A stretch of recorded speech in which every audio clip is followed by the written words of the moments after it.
Hi, today we're going to talk about assembling our fly rod. Now, fly rods by their very nature are long. They're usually about 8, 9 feet, and therefore they're rather unwieldy. So they make them in sections, okay? Now, originally, two-piece rods were very popular because the ferrules, the place where the sections are joined, created stiff spots in the rod. That's no longer the case. They've designed them now so that they don't cause any problems, and they cast just as well. A multi-piece rod, like a four-piece rod, casts just as well as a two-piece rod.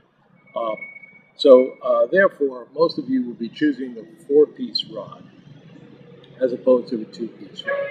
Why? Because there's more portability. Four-piece rod breaks down real small. You can put it in an overhead easily on an airplane. You can put it in your trunk more easily. And now the thing is, it's a little bit different when you assemble a four-piece rod as opposed to a two-piece rod. With a two-piece rod, you would just join the two sections. With a four-piece rod, most people would have a tendency to start at the bottom and work their way up to the top, one piece at a time. The problem is when they got to the top, with the very lightest piece, the top piece, you'd be struggling in order to get that together. So what you want to do when you assemble a four-piece rod is simply put the two bottom pieces together and then assemble the two top pieces together and then assemble them as you would a two-piece. Makes it easier. You won't have to struggle that much reaching all the way up to that light piece on the top. Now, when you do assemble the rod and you're putting the sections together, you give a little twist to lock it in place. In this particular rod, there are two little dots that show you the alignment.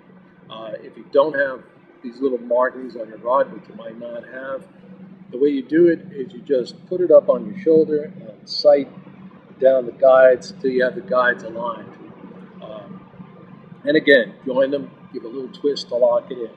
Now, if you're fortunate enough that your Uncle Louie or Aunt Louise left you a beautiful vintage bamboo fly rod, you don't want to twist them when you assemble the ferrules together. The reason is that bamboo rod is made up of sections which are glued together, and if you twist it, these sections could be stressed and break apart and come undone. So what you want to do with a bamboo rod, which has a metal ferrule, is just join them together, kind of line them up, line up the guides, and then just push them together straight like that without a twist. Okay? So that's all there is to assembling your rod.